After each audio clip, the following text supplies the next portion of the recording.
James 1. James, a servant of God and of the Lord Jesus Christ, to the 12 tribes of the dispersion, greetings. Consider it pure joy, my brothers, when you encounter trials of many kinds, because you know that the testing of your faith develops perseverance. Allow perseverance to finish its work, so that you may be mature and complete, not lacking anything.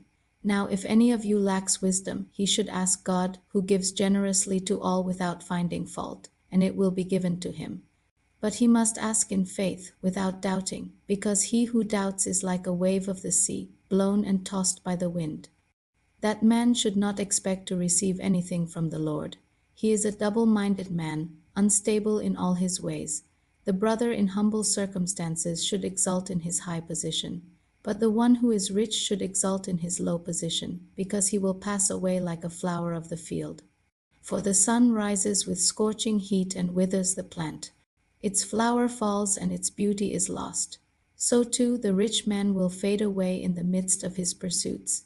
Blessed is the man who perseveres under trial, because when he has stood the test, he will receive the crown of life that God has promised to those who love him.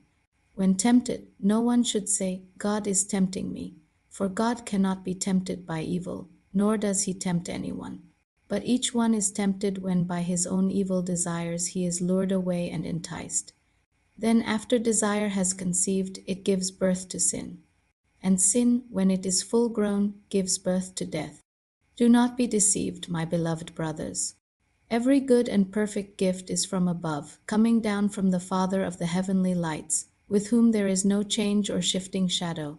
He chose to give us birth through the word of truth, that we would be a kind of first fruits of his creation. My beloved brothers, understand this. Everyone should be quick to listen, slow to speak, and slow to anger. For man's anger does not bring about the righteousness that God desires.